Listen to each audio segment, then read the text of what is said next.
सावेर नगर में रविवार को पूर्व प्रधानमंत्री इंदिरा गांधी की पुण्यतिथि और लौह पुरुष कहे जाने वाले सरदार वल्लभ भाई पटेल की जयंती एक साथ मनाई गई, जहां अजनोद रोड स्थित अंकित परिसर में हुए आयोजन में उज्जैन के पूर्व सांसद प्रेमचंद्र गुड्डू मुख्य अतिथि के रूप में मौजूद रहे हैं। इस दौरान इंदौर जिला कांग्रेस कमेटी के द्वारा हुए आयोजन में बड़ी LED स्क्रीन के माध्यम से पूर्व प्रधानमंत्री इंदिरा गांधी के जीवन को लेकर एक शॉर्ट फिल्म दिखाई गई, जहां पूर्व सांसद गुड्डू की बेटी रीना बोरासी सेतिया और इंदौर जिला कांग्रेस अध्यक्ष सदाशिव यादव भी मौजूद रहे हैं। सावेर विधानसभा क्षेत्र के कई स्थानीय नेताओं ने अपने अपने उद्बोधन में स्वर्गीय इंदिरा गांधी और सरदार वल्लभ भाई पटेल के जीवन पर प्रकाश डालते हुए उन्हें याद किया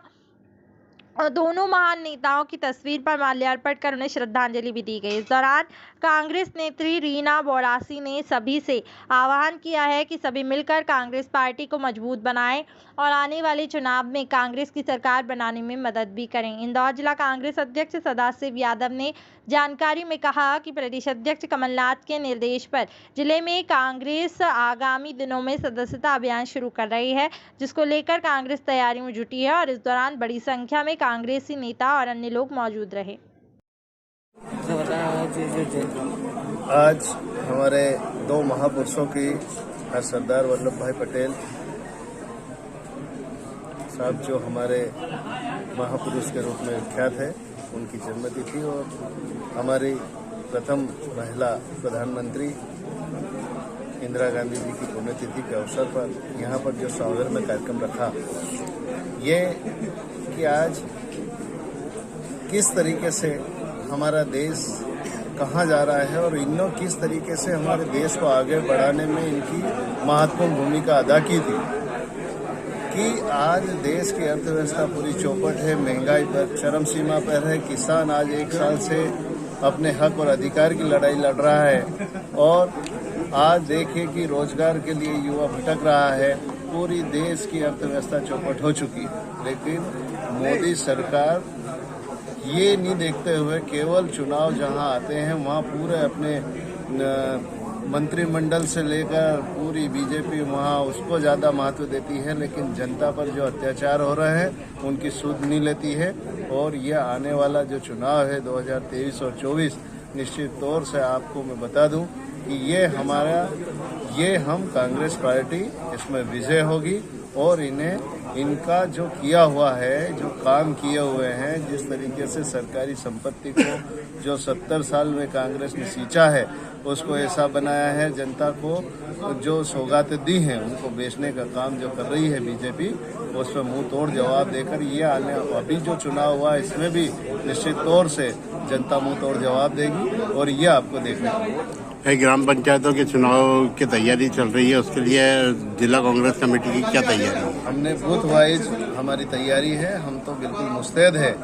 और जो चुनाव होंगे उसमें निश्चित तौर से ग्रामीण में जनता जो देख रही है, ग्रामीण में कांग्रेस जीतेगी और परचम हम जनपद से लगाकर, जिला पंचायत से लगाकर, सरपंच से लगाकर सब हमारे कांग्रेस समर्थित सरपंचगण और जनपद और जिला हम जीतेंगे। एक सदस्यता अभियान की शुरुआत की गई है कांग्रेस द्वारा इसमें। कल हमारे आदरणीय प्रदेश अध्यक्ष कमलनाथ जी सदस्यता अभियान की शुरुआत कर रहे हैं, पर मैं आपको बता दूं कि हमारा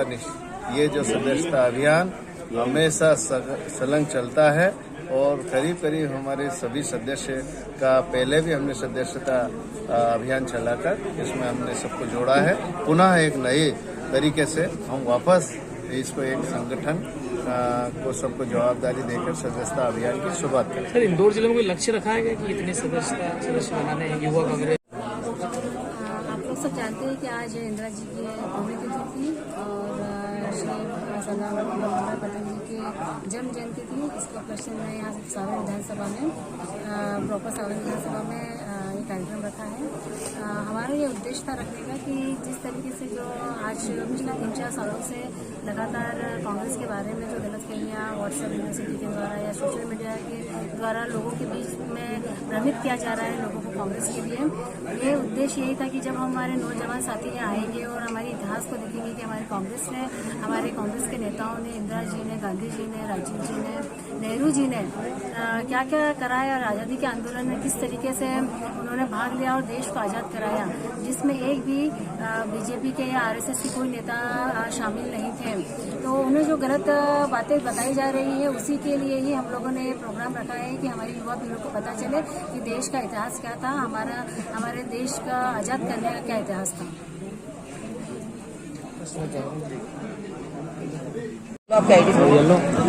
रोल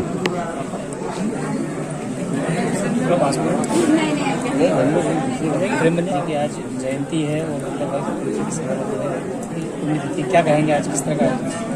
आज यहाँ पे इंदिरा जी का आज शहादत दिवस और सरदार वल्लभ भाई पटेल की जन्म तिथि के अवसर पे एक कार्यक्रम कांग्रेस साथियों ने यहाँ पे आयोजित किया। निश्चित तौर से हमको सरदार वल्लभ भाई पटेल पे अतिक्रमण किया जा रहा है भारतीय जनता पार्टी के द्वारा, क्योंकि उनके पास बताने को कुछ नहीं है। इस देश की आज़ादी की लड़ाई में भारतीय जनता पार्टी के लोग मुखबिरी कर रहे थे अंग्रेजों की, और सरदार वल्लभ भाई पटेल ने आरएसएस पे बैन लगाया था। आज वो सरदार वल्लभ भाई पटेल पे अतिक्रमण करना चाहते हैं, जो कांग्रेस के नेता थे, और 572 रियासतों को, राज्य रजवाड़ों को भारत के अंदर शामिल किया था उनने। किसी भी तरीके से एक भी राज्य रजवाड़ों को बाहर नहीं जान दिया, चाहे कश्मीर के हरि सिंह महाराज हो और या हैदराबाद के नवाब हो, जिनने अपनी रियासतों को इंडिपेंडेंट घोषित कर दिया था।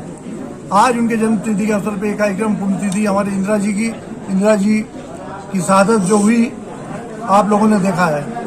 इस देश के लिए आज़ादी के बाद भी